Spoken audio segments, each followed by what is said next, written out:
Good morning, everyone. Thank you so much for joining me. We welcome you from around the world and in the United States.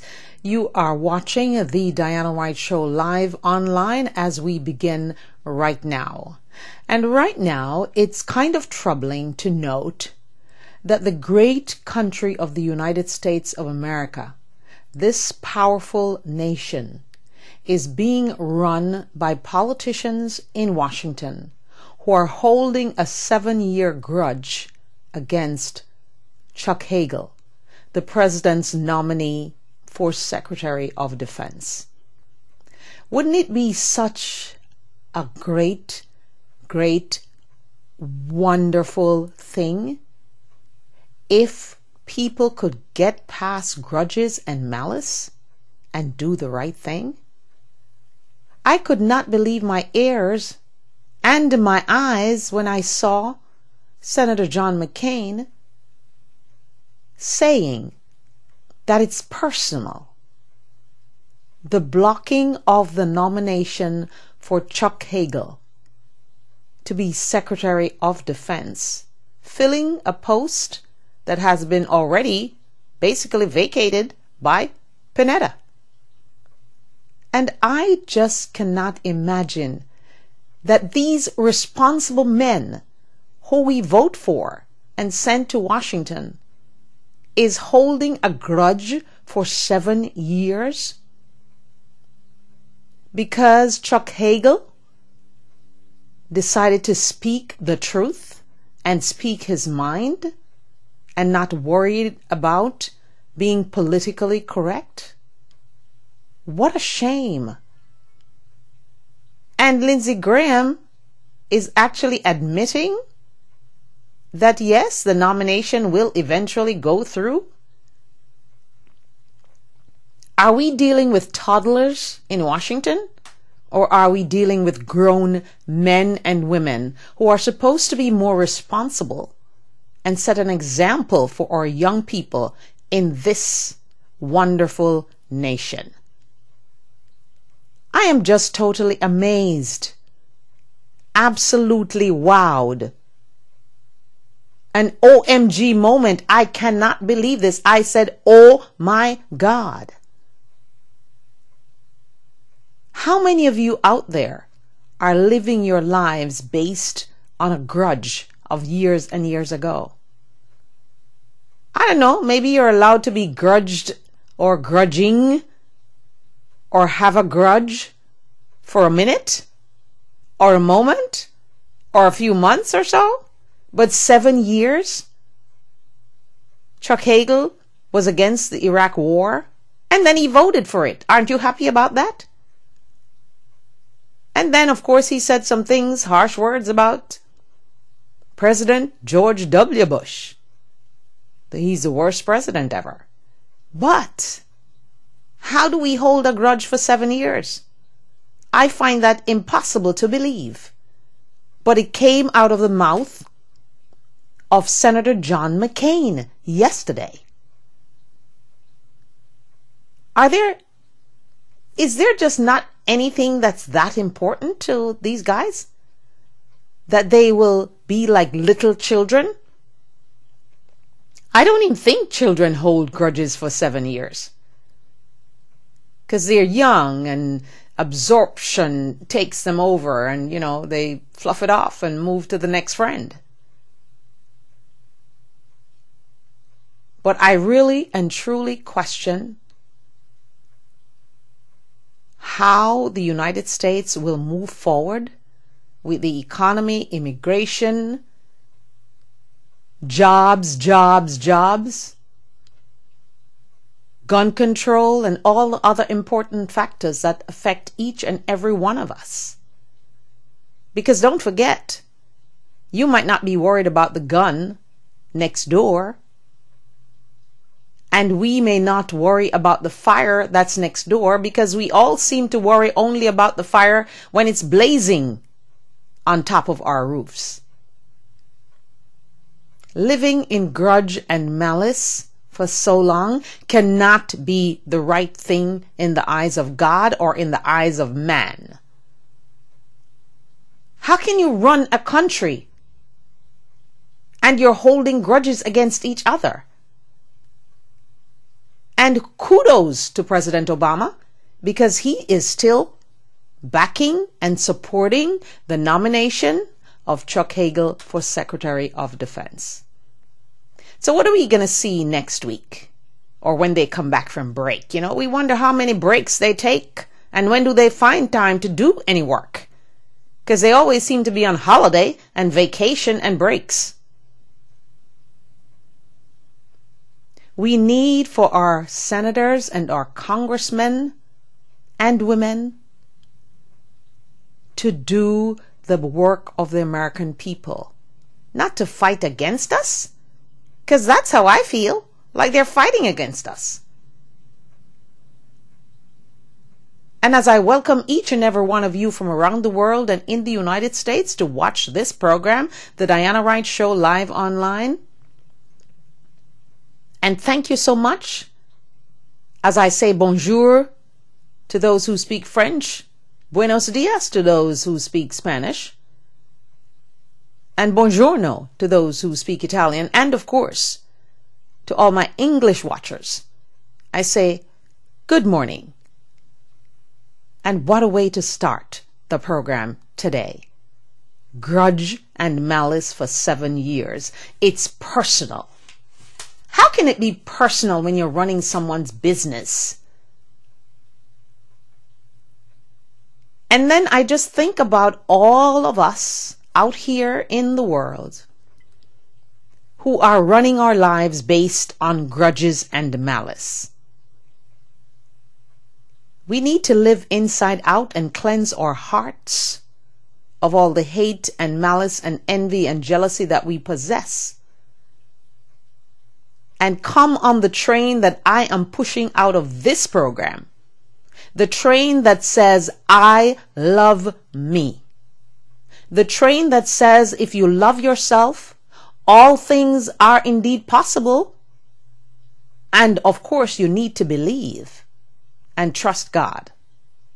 And we need to teach our children simply to love themselves no matter who they think they are or what they think they are or what they think they're missing or what they think they would like to have that someone else has. So I plead with you this morning to get on your phones after watching this show and call your senators and your congresspeople and ask them, why are they doing this? Why are they running the country based on grudges and personal vendetta? How do we get beyond this? And thank the Lord for the new senator from Massachusetts, Elizabeth Warren, who has now had the courage to ask the regulators of our banks on Wall Street and wherever else, who have you taken to trial from the bankers of Wall Street that you know they ruined the economy, they cost people their jobs, they bled 401ks, they killed the stock market, and no one is going to jail? Or no one is going to trial? And she had the courage to ask the regulators those questions. And no one could come up with a good answer. They all have to come back to her later. What kind of country are we running? John Edwards, who despite all his problems, kept saying, we have two Americas. And yes, we do. One for the wealthy and one for the poor. Forget about the middle class, because there's no middle class. It's just rich and poor these days. And then there's justice for the poor and justice for the wealthy.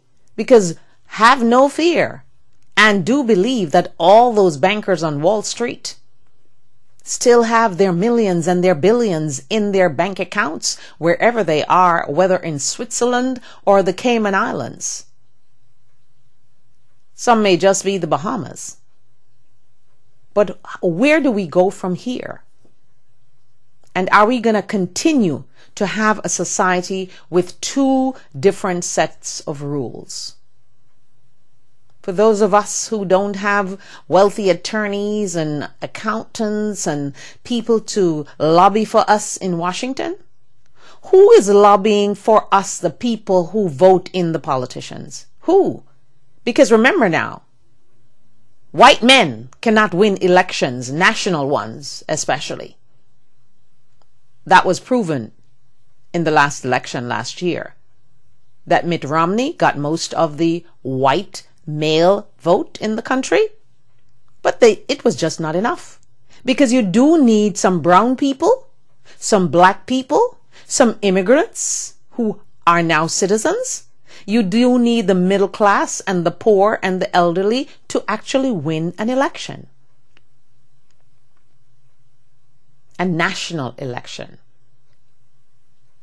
So, are we going to continue in this mode for the next 4 years as we continue to see our Congress fight against the president, block everything he does, and if it's something that they said was wonderful and everybody agreed, as long as President Obama utters the words, it's now bad, it's now poison? How do we move from here? I believe that we really need and truly need some prayers. Yes. We need to begin, apart from calling those Congress people and those senators, we simply need to start praying for this great nation, because we are going nowhere fast. They would rather wreck the economy. They would rather block nominations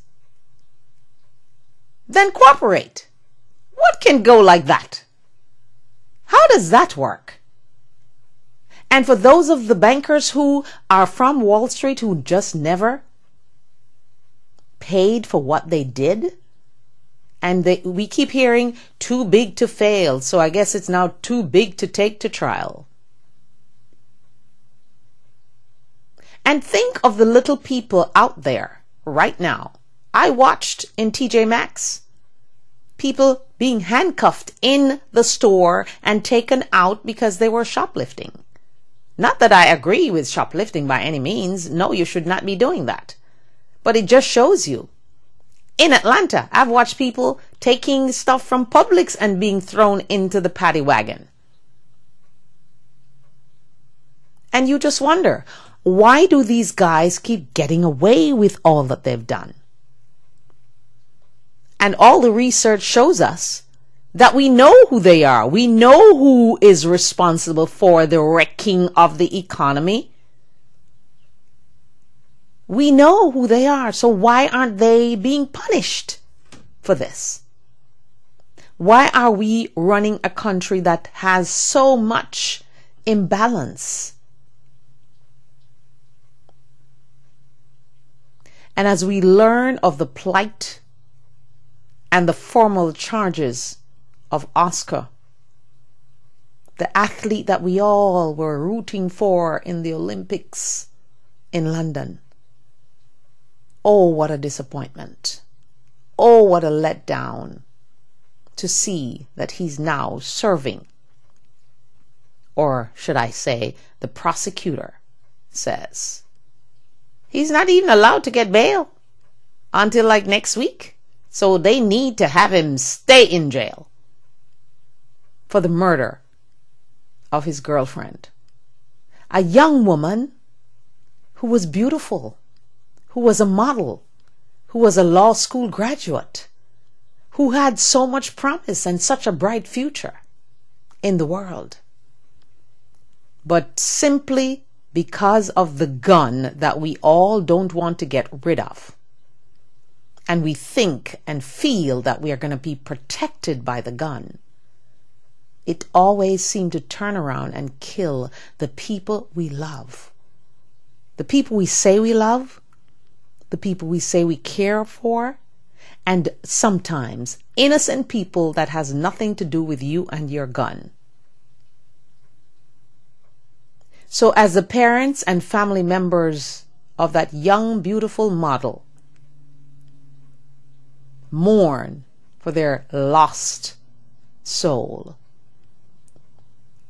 I asked myself today, and I'm asking you right now, what is the lesson that we've learned from this? The lesson I've learned is that when young women meet men, you need and you must do what I call a Dun and Bradstreet on that person, and the medical records, of course, to make sure you're not putting yourself at risk of someone who is hot-tempered, someone who is trigger-happy and love guns and would shoot you in a minute if you say the wrong thing. We don't know the details yet, but I'm sure they will come out at some point. Because I'm sure and hope that he will speak. Oscar will speak at some point. But in the meantime, as we go through our minds, ladies and gentlemen, parents, teach your young teenagers, your young girls, your young women in your homes, or whether they're at college or even if they're working, they need and must be careful about the choices that they make for a partner, or in desperation to find someone, we make the wrong choices. Step back, be patient, investigate the person, and you could actually say to them, I need to investigate you and know that you are not a crazy person before I decide to go down and fall down into some love nest with you. So hence, I plead with all you young people out there, don't jump in to something you know nothing much about. As we gather, they were only dating for a few months. Initially, I thought it was years. So, oh goodness, a lost life. For what? What's the explanation? I don't care what the explanation can or could be. He thought it was a burglar coming into his house or whatever it was. I truly don't think the gun protects us. We live and we hear and we breathe every single day as we hear another person dies because of gun violence or guns in the home. And as Mr. Wayne LaPierre decides that he wants to call the president a hypocrite, who is really and truly the hypocrite? Is it President Obama? Or is it Wayne LaPierre, who is trying to drum up support for the NRA and get more members so he can grow his salary a little bigger from $1 million up? What is it? Do we just throw these words around, hypocrite? How does he come to call the president a hypocrite anyway? Did he look in the mirror and look at himself and see that his words from years ago are being played back on television every single day that said he believed in universal background checks?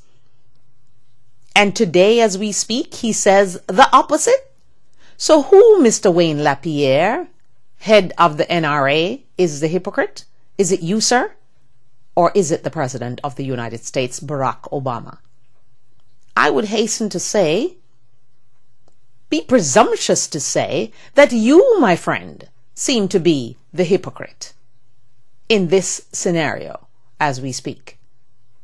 Because as you sit in your Eiffel Tower, wherever you sit and wherever you live, and you lambast New York for being unsafe, and you give and throw around words about Spanish or Hispanic gang members who are going to kill you if you don't get home before dark, I just would like for you, Mr. LaPierre, to take a moment and look in the mirror and see what's coming back to you and what you're looking at.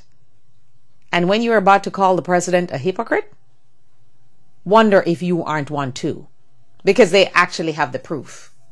They're actually playing it. And that's one of the things and the beauties of the media, is that we keep things in archive and we can always replay it and rerun it to remind you what craziness you said yesterday. That Mr. Lindsey Graham, who almost had a heart attack and seemed like he was on some kind of high when he was ranting and raving about Chuck Hagel's nomination that he plans to block. And then the next day or the next hour or whatever time frame it was, he decides to say, well, it doesn't matter. He's going to be nominated. I think he's going to get the votes anyway. So why go down the road of grudge and malice in the first place? It makes you look bad, Senator Lindsey Graham. It makes you look bad, Mr. Ted Cruz from Texas. And Senator McCain, even though you sound like the reasonable guy in the room right now, it made you look real bad a week ago. So we need to get on the train of cooperation and meeting somewhere in the middle. And the word negotiation is that no one gets everything they want. But you meet at a point where a decision can actually be made.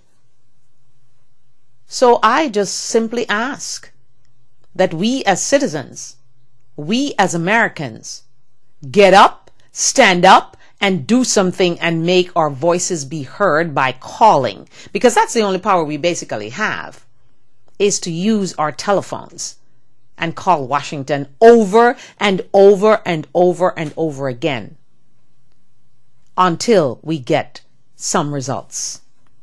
So that's my beef with the politicians this morning. And you know, maybe they should really kind of put Senator Lindsey Graham in the corner like you would do with a toddler and give him a toddler timeout. And with all of this today, it really and truly is an OMG moment. Oh my God, a 7-year grudge. It's personal against this Chuck Hagel, who is indeed a Republican and a war hero. Let us not forget that part. So he actually deserves to run the Department of Defense, because I'm sure he won't hastily send our brothers and sisters and friends and loved ones and children into war that is not necessary. So we plead, and we are asking that Senator Elizabeth Warren from Massachusetts continue to fight for us on the financial front, because she's on the banking committee. Yeah? We would like for her to keep asking those questions until she gets answers. And don't give up.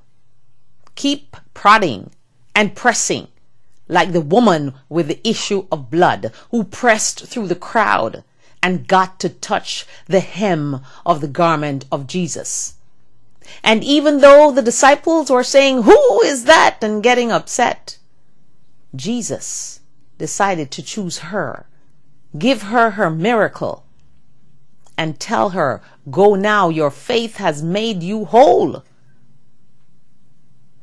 So that's where I would like us all to be today, where we will continue to press and prod, especially young people who are pressing and trying to make it. Don't give up. Keep pressing and keep the woman with the issue of blood, who for over 12 years could not find anyone to cure what she had. And all she did was she heard that Jesus was coming to town.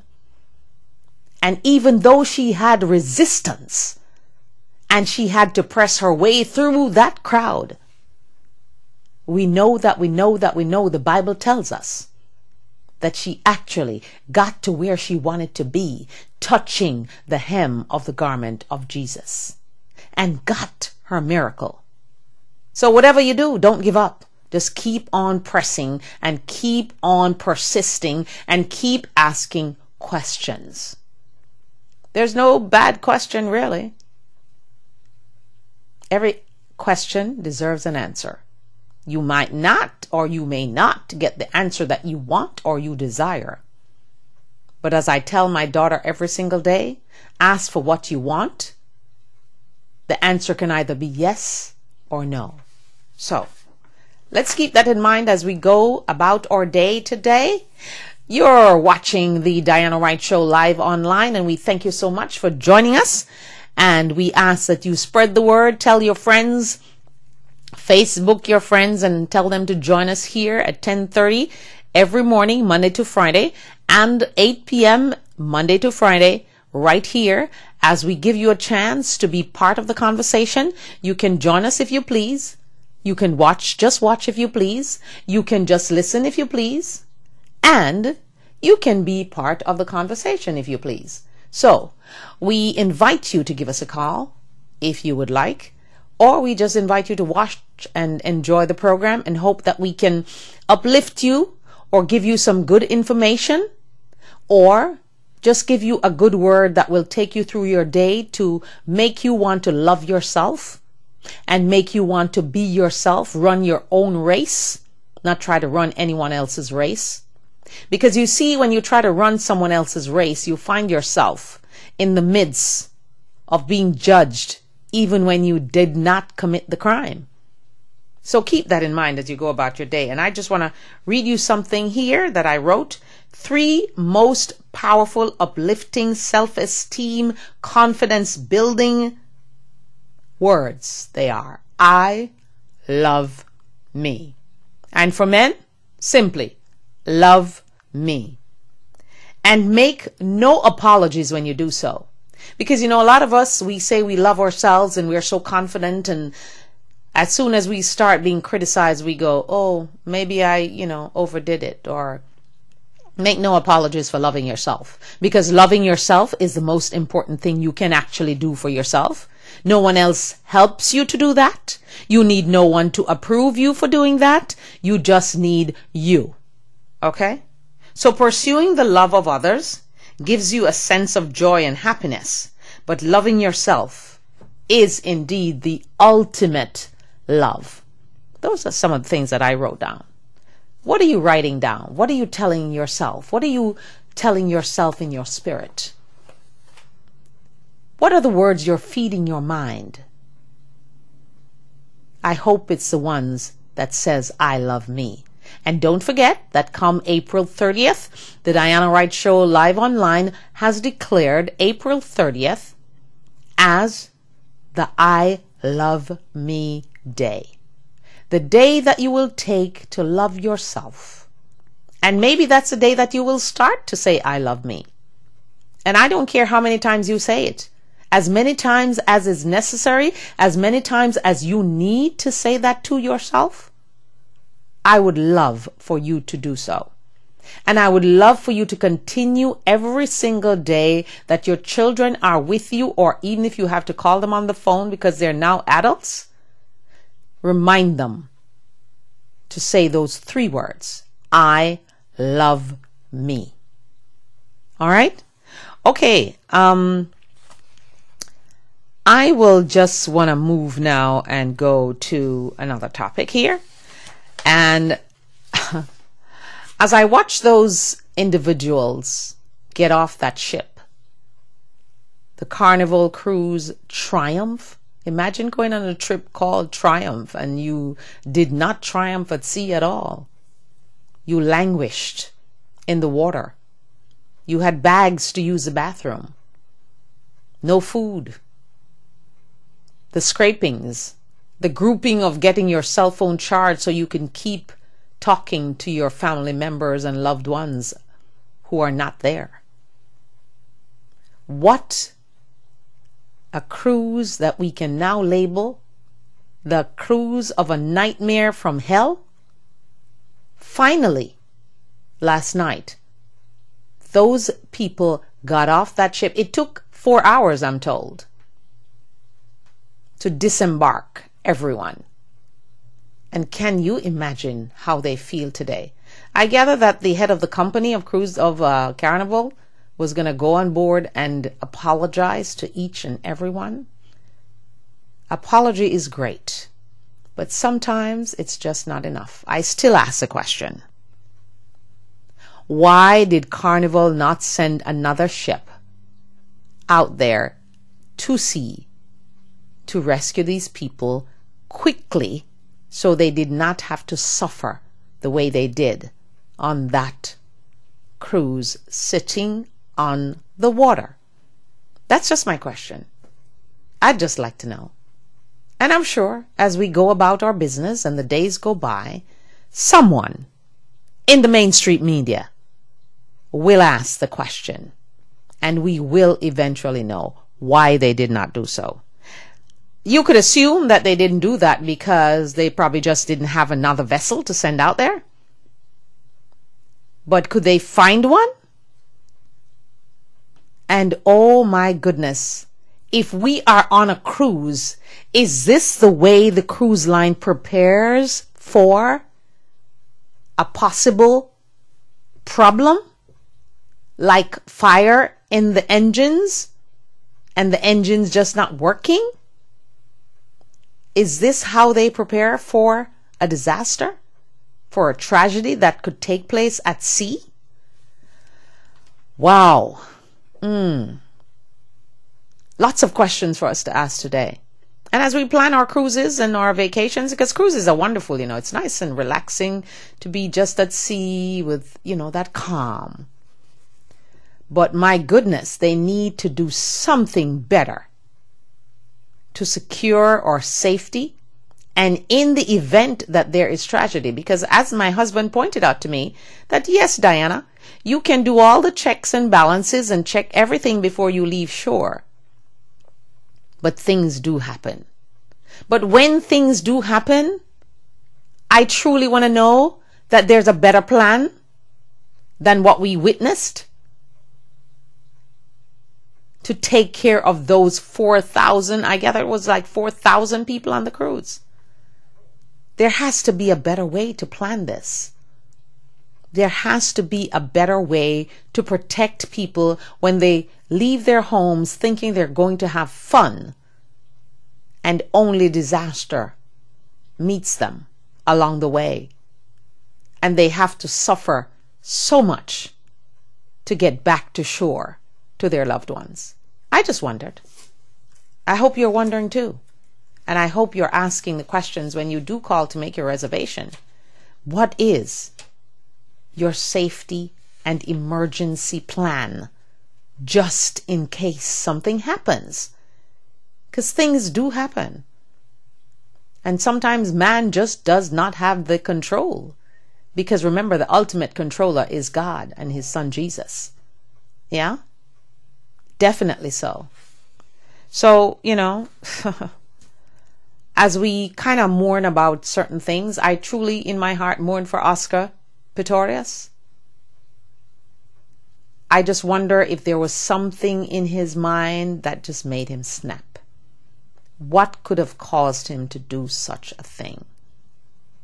So we rejoice for those of you who came back and came back to your loved ones last night from Carnival Cruise The Triumph.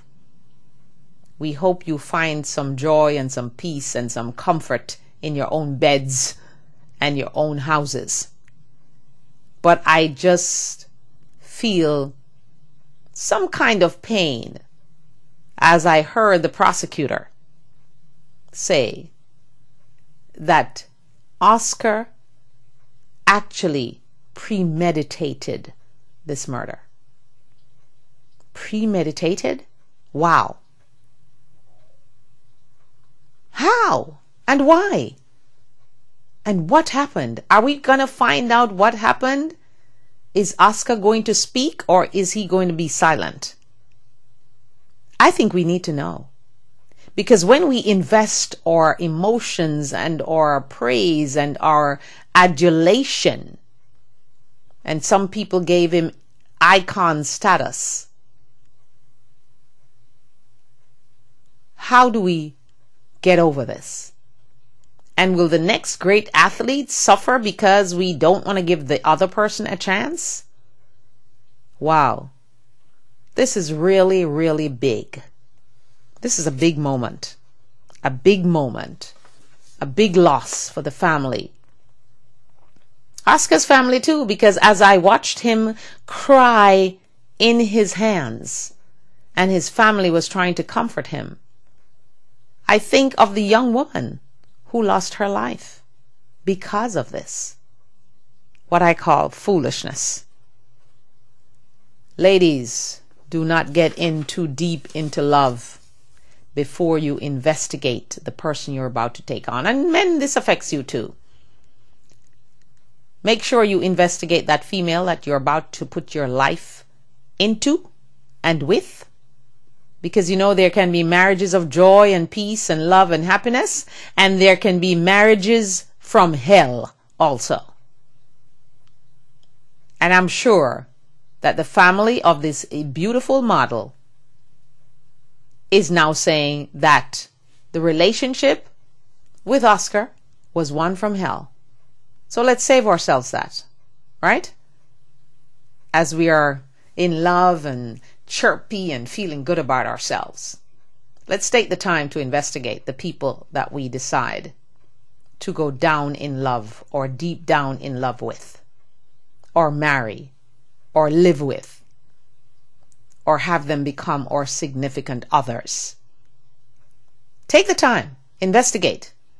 And if you find something that you don't think works for you and works with your morals and your lifestyle, give it up. Don't hang on because you're embarrassed because, oh, another guy again. Well, that's the reason you shouldn't be giving him any coochie in the beginning until you do your Dun and Bradstreet. And I preach that you should try your best, because a lot of us would have loved to know that if we tried our best and keep our virginities until we wed, we would feel much better. And when I listen to all these young people who decide to have sex before marriage on television, on the religious channels, and all of them are saying, I'm so sorry I did have sex before marriage. I should have saved myself. So many of them, I see them all the time. They have a young people program on TBN or one of those shows. It's always very late at night when, I'm struggling to sleep that I'm watching. And just to see those young girls just weep. They weep because they regret giving it up too early, or to the wrong guy, or the guy in high school who then parades and broadcasts it all over the campus that he got you. I don't want to see any more tears from young people. I just want them to get empowered and think of young power, the segment that we have here. And indeed, I had started a program on Power 106 in Jamaica when it started, the station debuted. Young Power was a show that I hosted. And because of that show, lots of people now are focusing on young people in Jamaica. And I also wrote the Prime Minister a letter and asked him. At the time, it was P.J. Patterson. I wrote him a letter and he did answer. For them to set up some kind of thing that deals with young people. And they did. So when I tell you to call and write letters and email, I'm not just telling you because I think it's the right thing to do. I'm telling you because it's something that I've done. I've written letters to President Obama when he got elected. I would mail those letters every week. And indeed, I got answers. I wrote to Joe Biden. I wrote to Michelle Obama. I wrote, and I can just go down the name and the list of people. Valerie Jarrett, she never answered anyway. But if you're persistent and you keep writing and you keep calling, you'll get the answer you want or you need. So I'm not just speaking because I like to talk. I'm encouraging you to do something that I've always been doing since I was very young. I would be the one in political science class to challenge the professor. And when I challenged him, Donald Mannis, who was the bar president of Queens, he asked me, do you want to come and work for President Carter's campaign? And I said, absolutely. And I did. So ask questions. Don't always be the shy mouse in the corner. Ask questions. get up and do something. One voice can change something. Sometimes. You never know. If you're in church and you're being preached to by your preacher or your pastor or your bishop, ask questions about what they're teaching you and preaching to you. Don't just sit there and just take it in and you're wondering, okay, what does that really mean? And you say nothing. Ask. Like I asked Bishop Gale about love. People saying, I love you, I love you, I love you. It's not just a word, 3 words that you say. It's words that you're supposed to actually mean, and it's an action. Love is an action word. And there are many questions I asked of my bishop. And you should. Stop being so afraid of authority, and as long as you're asking the questions in a respectful manner, do ask. Because questions, my friends, are meant to be asked and be answered. So stop being so humble and, afraid. Stop living in fear. Jesus tells you in the Bible, fear not, for I am with you. And sometimes you go and you are surprised at the things that come out of your mouth and the confidence you receive from God when you're actually doing something. So ask questions. Ask your parents questions. Ask your husband questions. Ask your wife questions. And command an answer. All right? So stop being so fearful about asking questions and doing your part and saying, oh, well, I'm only one little person and I won't get anything done. Yes, you can.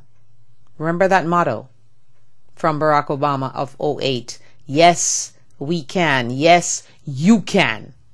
You can make change happen. Whether in your church, your school, your government, you can affect change.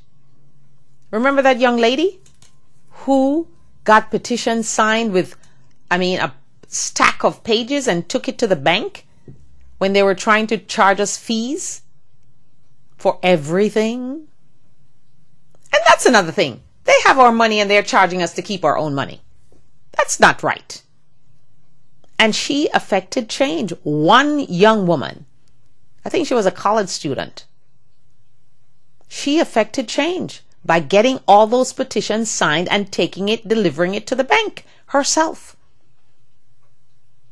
I wonder what happened to her.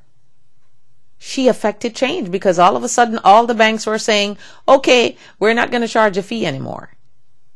And we thank them for that. But I just wonder, why is it that we put our money in these banks and they're charging us to keep our own money? So guess what you need to do? Make sure you find a bank that charges you nothing to keep your money. Some of them will have a, balance thing. You have to keep $100 in the bank, or you have to keep $300 in the bank. I'll go for the one that says 100. Because I don't want anybody telling me to keep $300 in the bank just to get a free account. All right? So we just need to ask questions and stop being so, timid about who we are. Drum up that self-esteem by looking in the mirror and telling yourselves that I love me. Because when you do that, you will have instant self-esteem and self-confidence. Instantly. I promise you. I promise you, you will. And your children will do the same. So when they go to school, tell them they need to participate in class. Not crazy participation now. Productive participation. Look at the young woman who is suing the professor. The professor gave her a 0 for performance in class. And I'm wondering if all that time she took that class, she never asked any questions. So hence, you need to question authority. Don't question the police when he stops you, though. Even though I've done that. I've said, okay, officer, what did I do? And he said, oh, well, this is not working, your indicator, or some, ridiculous stuff, what he really didn't need to stop me for. Or you were going 10 miles over the speed limit, or whatever it is. You can ask questions in a very respectful way. And the cops will answer you. They will if you approach them respectfully. So, that's my advice for this day. Just ask questions, keep questioning. Don't ever think that you can't change anything, because you can. And you will. You just have to have the courage to do so. So, moving right into Young Power, the segment we do to encourage young people. I want to talk about a little bit about the job interviews that you go to. Not talking about the school interview now that you go to for college. Yes, you have to do certain things and you have to follow their rules for that interview. But I'm talking about once you get that degree and you go out and decide to go for an interview with any company at all. Do me a favor. Research the company. Make sure you know something about the company before you get to that interview. Because I will guarantee you that you will be asked, why did you choose to want to work for the Diana Wright Show live online? Have you watched the show? Oh no, I really didn't watch the show, but I heard everyone talking about it, so I figured it was nice to get a job there. That's not a good answer. Because immediately, even though they continue the interview, you will not be getting that job. And when you go to an interview, young ladies especially, please do not wear your skirt short enough so the interviewer can actually see your panties. They're not interested in that. They're interested in what you can do for their company and how much money you will affect earning for that company. How will you make a contribution? They're not interested in your thighs. And make sure you get to that interview on time, before time. If you have an interview for 9 o'clock, you are late if you don't get there at 8:45, 8:45. That's been my motto. Try to be early and not in the nick of time. Because when you get there at 1:45 or 20 minutes before the interview, you have time to go to the ladies' room and powder your nose or do what you have to do. Scream in the room. Get rid of your nervous energies.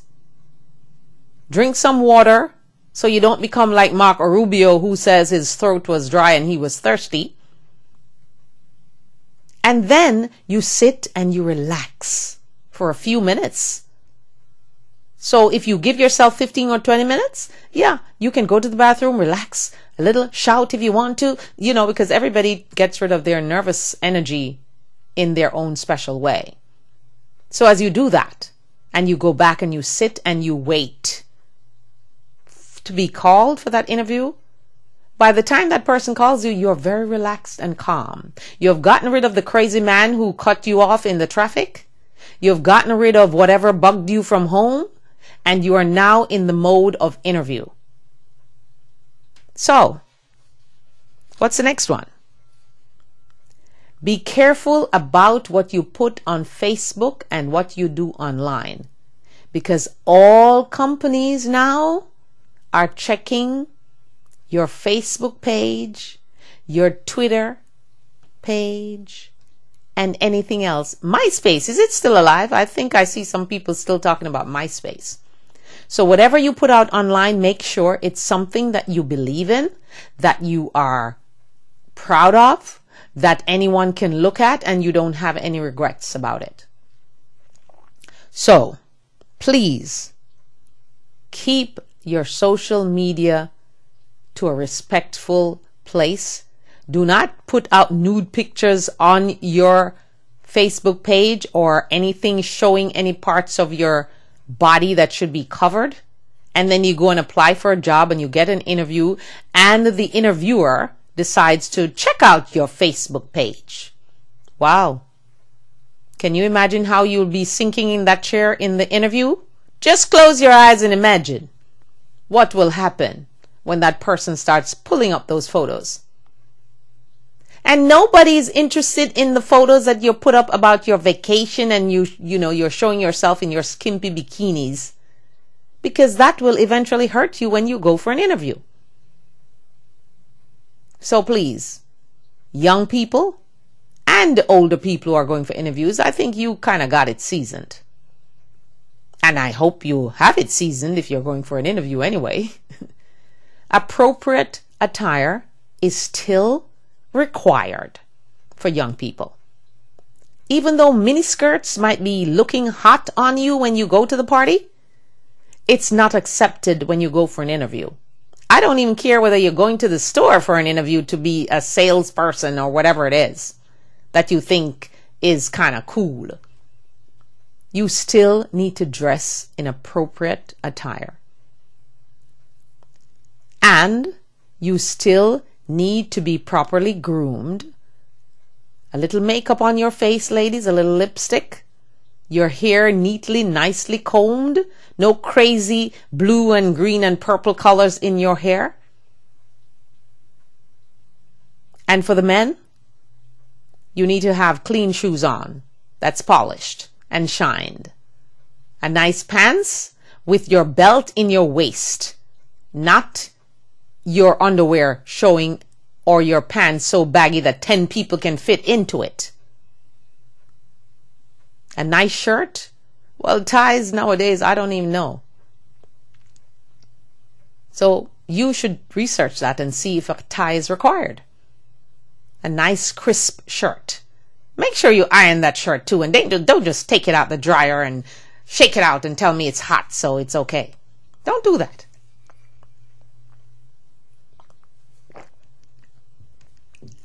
Please don't do that. Young men, make sure you look your best when you're going for an interview. It can only help. Okay, and according to the new report for 2013, we are continuing in the vein of jobs. National Association of Colleges and Employers. These are the industries with the most jobs. Educational services, of course. Professional, scientific, and technical services. Healthcare and social assistance. Federal, state, and local government. Yes. And finance and insurance. Of course, that one is the highest paid. So choose the one you want to go into wisely. And we hope that the one that you choose is the one that will earn you a good living so you can have a decent existence and not be haggling over $9 an hour. And now they're asking if $9 an hour is going to hurt McDonald's. I'm told yes, it will hurt McDonald's because their stock went down after the president actually mentioned the $9. It's not even passed yet. It was only mentioned by the president and suggested by the president. And I think it will be good for a lot of people to be able to feed their families a little better with $9 an hour. But it is said that McDonald's will suffer because their profit margin will be less. So you see again, my friends, it's all about the money. Profits, profits, profits. Are there still employers that think about their employees and their struggles and their sacrifices and the fact that when they work, it actually helps the company? If I go to McDonald's and there's no one to serve me, then I will have to go serve myself. And I don't think that will work out very well for McDonald's. But they're saying that, yes, the shareholders are not happy with the $9 an hour if they hold stock in McDonald's. I guess they use McDonald's because it's, the most successful fast food place in town. But you could think of all the others. So, will the president get his way and get $9 an hour for the minimum wage? Or will he just get resistance like I saw in the eyes and face of John Boehner, the speaker, yesterday, who was simply saying, well, you want $9 an hour? Well, less people will be employed. And when we're supposed to be talking about jobs, and more jobs, then here you go. So, I don't know, folks. Again, I think that's something that you need to get up and stand up and jump up for.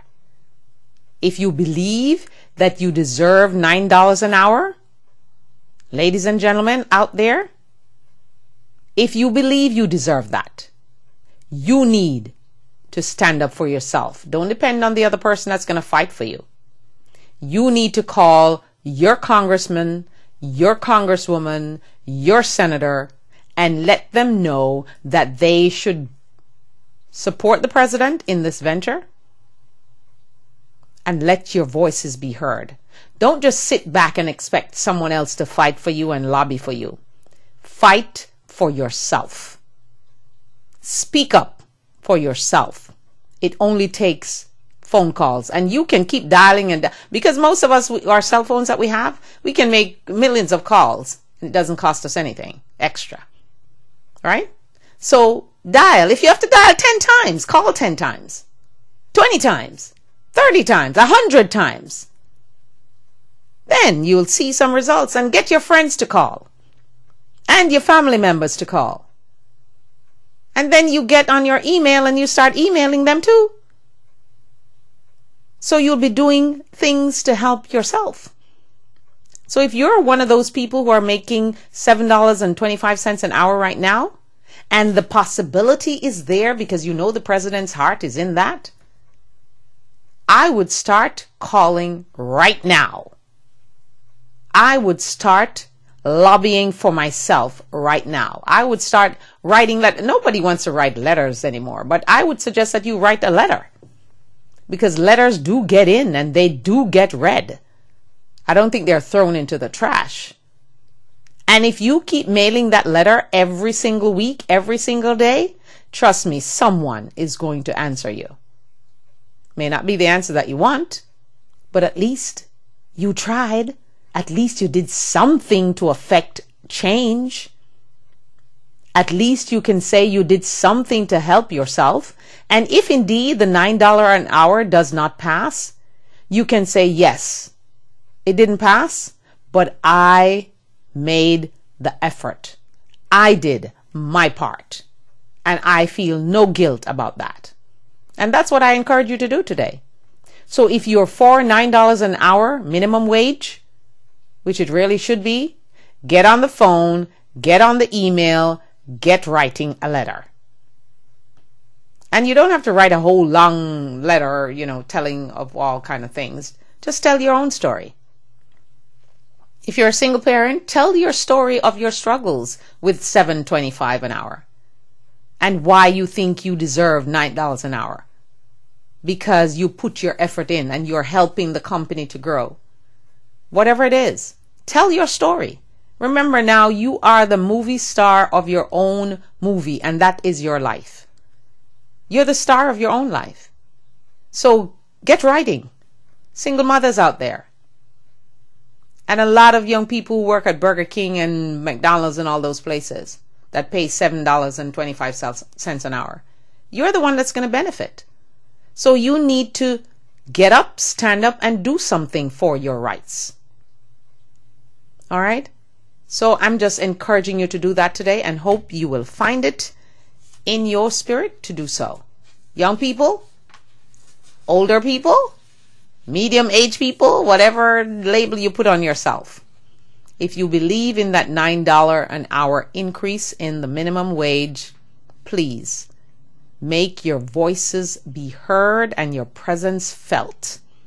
And let the politicians know that if they don't vote for it, when they come back to ask for your vote, you will not be giving them that vote. All right? And politicians don't like to hear that, because they love the power of being in Washington and holding grudges for 7 years and making it personal for people to be nominated. So we need to teach them a lesson too. And I keep wondering this. Why is it that these politicians, why don't they resign from their jobs that they have? Why? Why are they not resigning? Why do they hate government so much and they're working for the government? And why is it that they want to cut your benefits when they are having the lives of dreams that we would have? They have good health care, yet they didn't want us to get one. They have good pensions. They can choose whether they want to take their Social Security or not because they have so much money. Because remember now, There are no poor men and poor women in Congress and in the Senate. Most of them, go research it yourself, they do have wealth. Some more than the others, but they are wealthy people. They're not poor. They're not $9 an hour workers. They don't have to wonder where their next meal is coming from. They don't have to sleep in their cars. They don't have their houses underwater and can't do anything about it because they can. They're not worrying about how they pay their rent. They're not worried about their car payment. And if their car breaks down, who's going to fix it? They're not worried about those things. So if you have to worry about all those things and you're sending them to Washington, they need to be taking care of your business. And they need to be helping you to get $9 an hour that will make your life just a little bit better. Because it's not going to be that much better. It will be just a little bit better. Because, as they say, if you raise the minimum wage, then all the business people are going to raise their prices. Okay. But let's cross that bridge when we get to it. Let's just pass the minimum wage that the president is asking for to $9. From $7.25 to $9, that's not even a lot of money. So please, ladies and gentlemen, just get up and just do something for yourself. I beg you, please, please, please. Just the way I ask you to give me the thumbs up on Facebook, I'm asking you to stand up for yourself. And if you're in that group especially, and you don't have to be in that group to support it, you can be out of that group, because one of the great things about supporting something that doesn't really affect you is that you feel very good about it.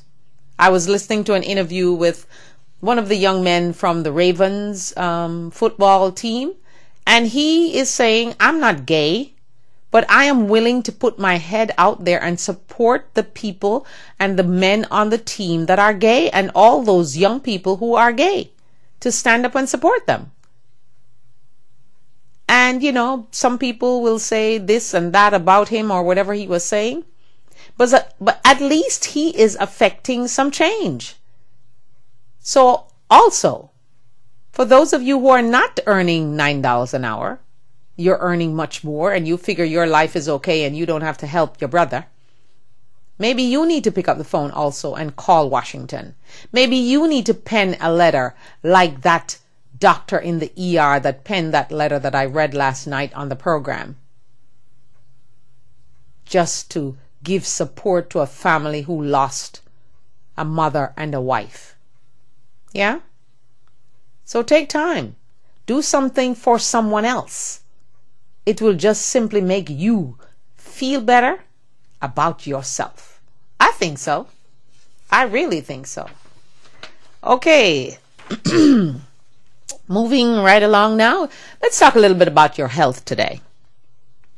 And you know, anytime I see something online or in a book or a magazine or whatever that says to me, you can burn them calories much more quickly, I am ready to read it, because, you know, you work out and you work out and you work out and you see no results, and you're not eating that much and you still can't lose any weight, and you're ready to give up, and boom, you find something that gives you a little encouragement. So I'm going to give you some encouragement for losing some weight today, and I'm going to use it for myself. Because I do try to do that. I try to lose, weight by lifting weights and all that kind of stuff. But it's now being acknowledged by the experts that you can quickly burn those calories by lifting weights, yes. And I don't mean lifting weights for 2 seconds. I mean lifting weights for a few minutes. Okay? Try, ladies, to do at least 10 different exercises that has to do with weights, whether it's your arms, your legs, or whatever it is. Just try, please. It's good for, especially when we're getting older, you see.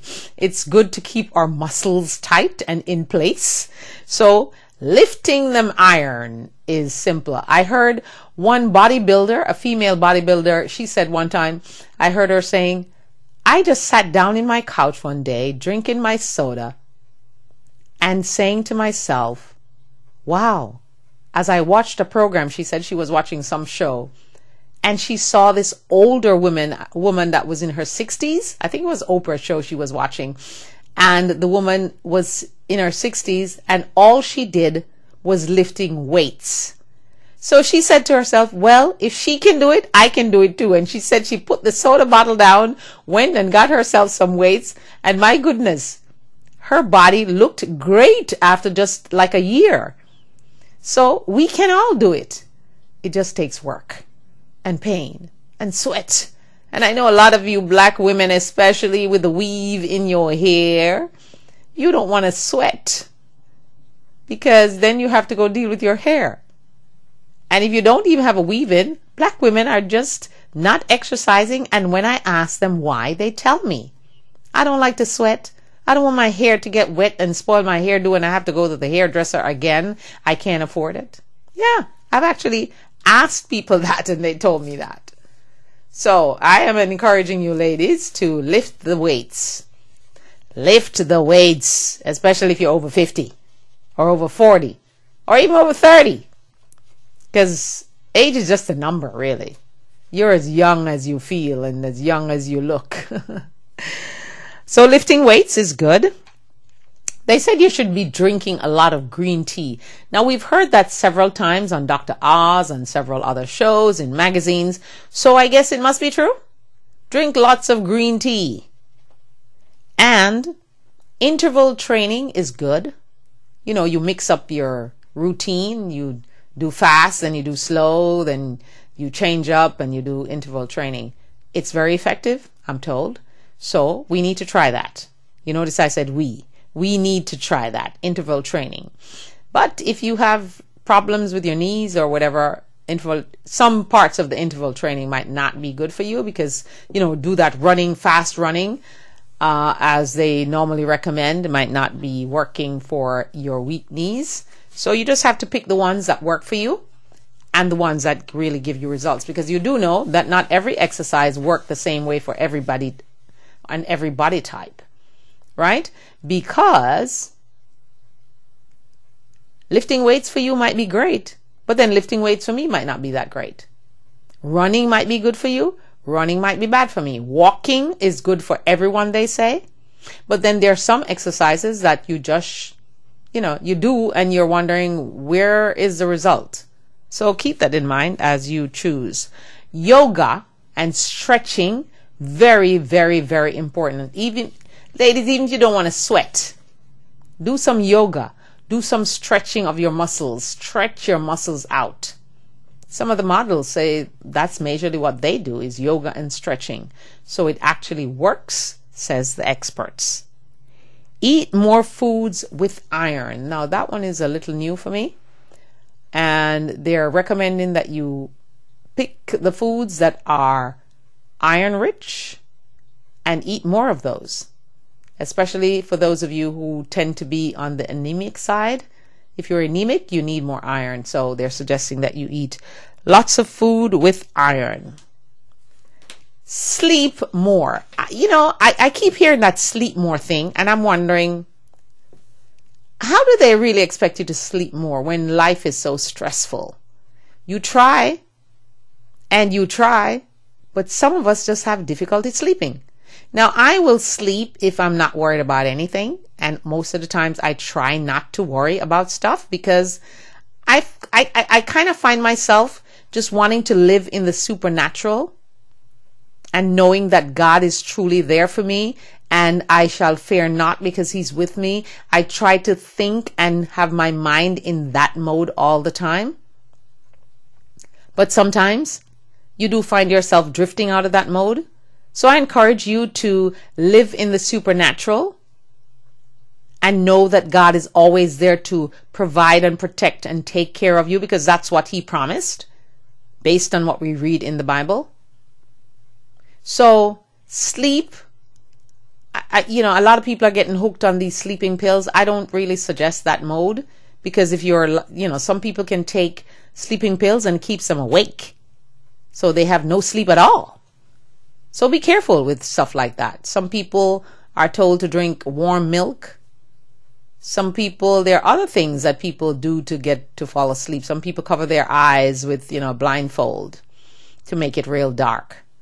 But whatever you do to make you sleep, it's absolutely important. They actually say that if you sleep, you lose weight. And then I thought about it. Yes, of course, if you sleep, you lose weight because you're not eating and you're not stressing because you're sleeping. All right. So sleep, sleep, sleep. And ladies, especially those of us who are in our menopausal state or whatever, pre-menopause, and I gather that you can get into menopause now even in your 30s and your 20s. So we just have to find a way to sleep, because when we sleep, it actually helps us burn those calories. All right. Eat your breakfast.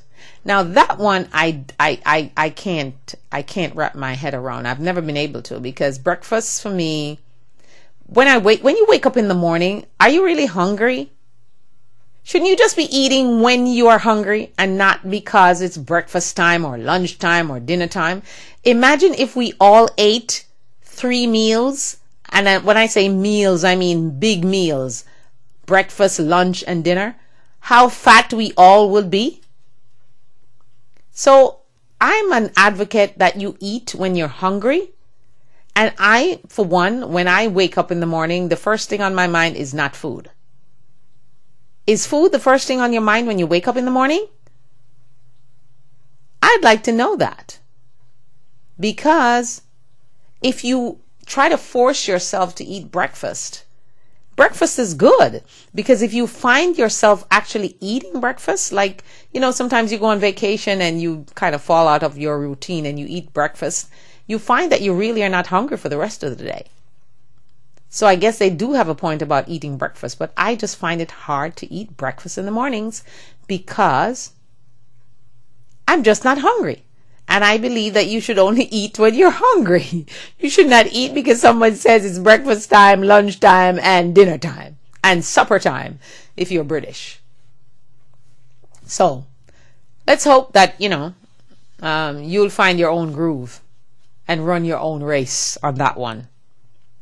Eat small meals and eat many times a day. Now that, I think, is a great one, because you do find that when you're hungry, if you just reach for something that you really like to eat and you eat that something, whether it's chicken or beef or fried chicken, whatever it is, if you eat that something, even if it's a piece of cake that you're craving for, do you realize that you satisfy that hunger and you are not going to eat the whole pie or the whole plate of food?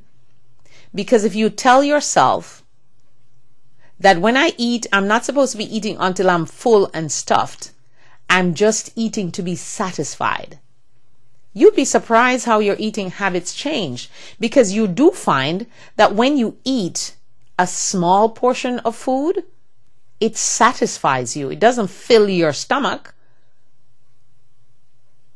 And you find that you actually lose weight without making much of an effort, because you're doing small portions 5 times a day, 3 times a day, whatever. It might be 3 times a day, because not necessarily that you're going to do it 5 times a day. But every time you're hungry, you have a small thing 5 times a day, the weight actually comes off much quicker and stays off, because then it becomes a lifestyle. That's the way you operate. That's the way you eat. It's not that, you're on a diet or anything. You're eating what you want, because I don't believe in deprivation. If I feel for ice cream, I'm going to have ice cream. I'm not going to buy ice cream and load up my fridge with ice cream, because I know I have a weakness for ice cream. But if I would like to have a cone, or some gelato, which I do prefer to ice cream, but it's hard to find good gelato in the US. When you go to Europe, it's in abundance, but it's difficult to find it here, and it tastes really good. It has less calories too. But if you eat what you like at that time, like you eat some nuts, or you eat a piece of chicken, or whatever you eat, it satisfies your hunger, and you're saying, I don't really need to eat the whole pizza. I can just eat half a slice, and I'm satisfied. So we should then eat to be satisfied, and not to be filled and overloaded with food, and then you go, oh my God, I shouldn't have eaten that much. It's better to eat less and be satisfied than eat too much and be sorry and wondering, how much weight did I just put on now? So I encourage you to do that. Small meals, and see the experts actually agree with me. That's one of the things that I have really embraced, is to eat small meals 5 times a day, however many times a day, small portions. And when I say small portions, I mean small portions, okay? Because I think a lot of people went crazy the other night when Dr. Melanie reminded them that you're really supposed to eat, the amount of protein you need to eat is just the palm of your hand, not including your fingers. Because if you include your fingers, that is a very big piece. So just the palm of your hands is what you need to eat. And I suspect that will just make you satisfied. And sometimes you don't even have to eat the whole palm. You can eat half of the palm and you're satisfied, and you go back to the other half of the palm later on in the day. So you find that you're eating so much less, and then the weight just comes off. So try it. Small meals, 5 times a day. 5 times a day. Just try it. It might just work. And you might just be calling me at some time and saying, thank you for encouraging me to persist with the small meals, because I've lost weight and I didn't even do any exercise. Try to do some exercise though. And of course, to keep your muscles firm. Drink less alcohol. Well, I don't even have to ponder about that one because I don't drink alcohol, period. Right? But for those of you who love your drink in the afternoon, or your martinis, or your glass of red wine, or whatever it is, go slow. Lessen the alcohol. Alcohol actually puts on weight. Did you know that? Just check the amount of calories of sugar that's in the wine that you're drinking. And then you'll say, oops, I didn't know that. Did you know that there's sugar in the alcohol that you drink? There is. So, less alcohol will help you burn those calories. And the last one, and the one we hear every single day, reminding us to drink lots and lots and lots of water. Lots and lots and lots of water. But, I heard a plumber one day saying he doesn't know where that comes from, because he only drinks water when he feels thirsty. And sometimes it might not be 8 glasses a day. Who came up with this idea that you need 8 glasses a day? He said he only drinks water when he's thirsty. And like I said, you should only eat when you're hungry. Then maybe we should listen to the plumber and drink water only when we're thirsty. He was actually very mad about that, okay? When I was trying to talk to him about the water, I kept asking him, would you like a bottle of water? And he's like, no. I said, oh, but you've been working so long. Aren't you thirsty? He's like, no. It's only in the U.S. that people are telling you to gulp down all this 8 glasses of water. What happened when we were growing up as children in Jamaica? He asked me, was anyone telling you to drink water? I said, well, maybe that was a bad thing. He's like, no, I only drink water when I'm thirsty. So I just gave up and left the scene. All right. So drink lots and lots and lots of water, especially if you have things like high blood pressure and diabetes and that kind of stuff. But then water can be problematic for some people who have low potassium and who tend to bleed potassium out of their system very quickly, because where the water goes, your potassium goes with it. So you might want to make sure that you are not one of those candidates who cannot drink too much water, because your potassium will be depleted without your knowledge. So you might want to check with your doctor on that if you know that you have a low potassium problem, because I've actually seen a young man on television that was suffering from low potassium, and the doctors in the emergency room just couldn't figure out what was wrong with him. All they needed to do was give him some orange juice and he was better, because no one could understand what happened to him. He was just one of those young people who have a low potassium issue, and he was not drinking or eating enough food, that had potassium in it. And my mother, she plugs the banana. She believes that you should eat a banana every day. I'm not so sure about that, because when I go to the store, I try to buy the smallest bananas that they do have. So when I eat one, I don't feel guilty. But actually, if you eat one banana in the morning, it fills you up for the entire day until some later time in the afternoon when you get hungry again. It actually works.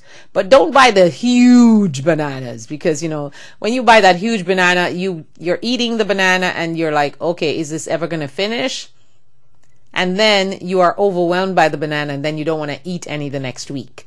So try to eat the smaller bananas, and then it will satisfy your hunger, and you will find that you're not really hungry for the rest of the day. It actually works. And bananas, they say, is one of the wholesome food that you can eat, and you get all your vitamins and your nutrients that you need daily from a banana. So you might want to consider the banana. We're talking about ripe bananas now, because green bananas is on a different plane, because I guess they say when you boil it, you kind of boil out some of the nutrients in it. So the banana, and you don't have to go and buy organic bananas, because you're peeling the skin. Yes, some of the chemicals might have gotten through the skin, but you're peeling the skin off and just eating the fruit on the inside. So you really don't need to have to spend the extra money for organic bananas. And have you seen those organic bananas? They don't look very healthy. Not to me anyway. They simply don't look too healthy. And as we come closer to the end of the show, I'd just like to ask you, did you know? One of the segments that I try to feature here on the Diana Wright Show live online. And don't forget, you can join me this evening at 8 for another program. And as we grow, and as you listen, and as you spread the word on Facebook and on Twitter about the show, and you encourage your friends to call in if they have problems, and you encourage your friends to email me at dianawrighttv@gmail.com, we will respond to you. And we will take up the topics that you suggest. And we will be happy and thankful to get the thumbs up on Facebook from you. So please be encouraged and watch this show, because we promise to uplift you, give you good advice, give you good information, and let you know what's going on around you. Because sometimes you're busy, you don't have time to read the newspaper or watch television, but you can turn me on your computer in your office and put me up in the corner and watch and listen through your headphones so you don't disturb anyone else in the office. We appreciate you for doing that. And we thank you for doing that. And we know you're watching, and we appreciate it. And also, if you'd like to be an advertiser on the program, we invite you to give us a call at 561-228-1921. That's 561-228-1921. If you'd like to partner with the program, we will be happy to accommodate you. And if you'd like to be an advertiser, let us know. Please let us know, because the program is here to educate, inspire, and give information to our watchers or viewers out there in TV land, in internet land, around the world, and in the United States. So thank you once again for joining me on the Diana Wright Show live online as I go to my Did You Know?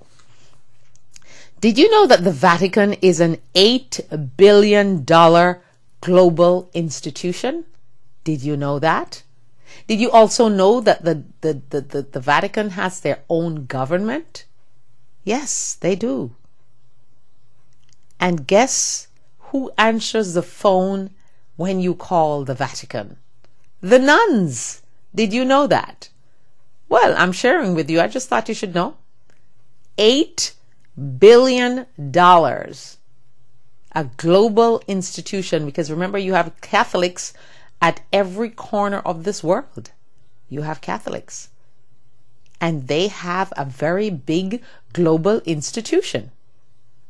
And the nuns are the telephone operators who are answering our calls when we call the Vatican. Yes.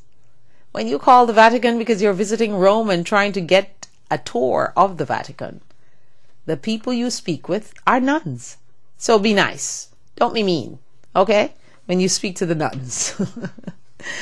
Also, There's a little bad news for my favorite wholesale, Costco.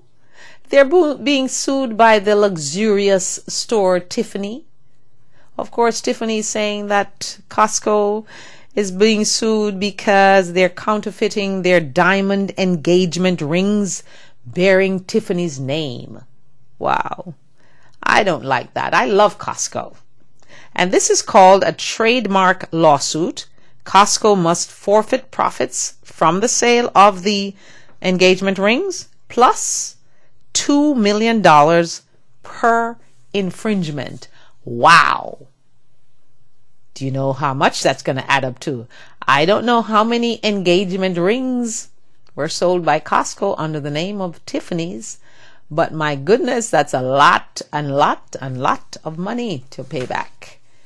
So I love Costco. I don't like to hear that Costco is being sued, because I like Costco because every time you go to Costco and you speak to the employees, everyone is happy. Everyone loves their job. And everyone is joyful that they can start from the bottom and get to the top in the same company without having to leave. And they're treated with respect. And their incomes are higher than any other retailer in the country. Yes. So I love Costco.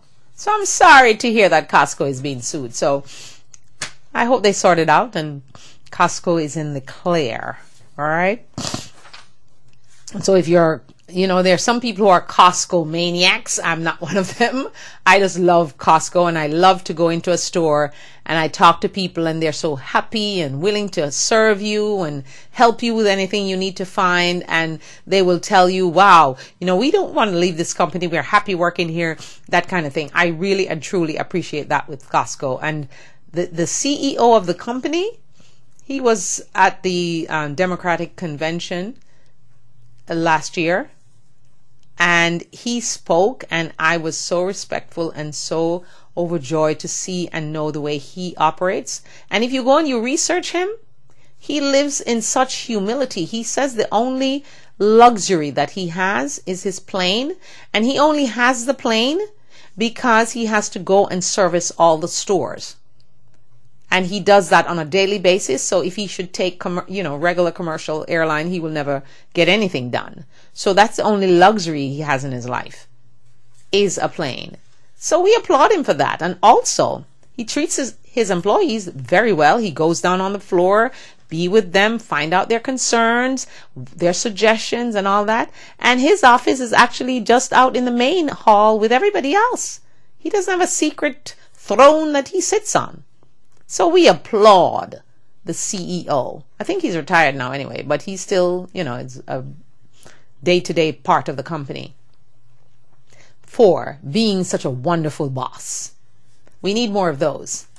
And our final thing for this morning, I'm going to let you know, I know a lot of you are worried about if you're sponsoring your loved ones in Jamaica, they have to be going to Santo Domingo to get their interviews. That is not so. This is the correct information. They're closing the United States Citizenship and Immigration Services, that's the USCIS field office in Jamaica. It will be closed come March 1st, but no need to worry.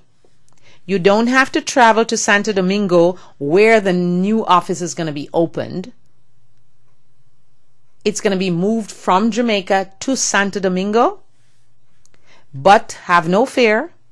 Your immigrant visa, your non-immigrant visas, if you're a U.S. citizen and you're there applying for a passport, you still make your appointment with the embassy in Jamaica, the United States Embassy in Jamaica. All right. So need not worry. A lot of people were worried about that. So if you file for someone in Jamaica and you have not heard and you're worried about if they have to go fly now to Santo Domingo to get that interview, worry no more, please. It is not so. You still get your interview in Kingston, in Jamaica. You don't have to worry about your mother or your sister having to fly to Santo Domingo, a place that they don't know, to go get a simple interview. It will still be done.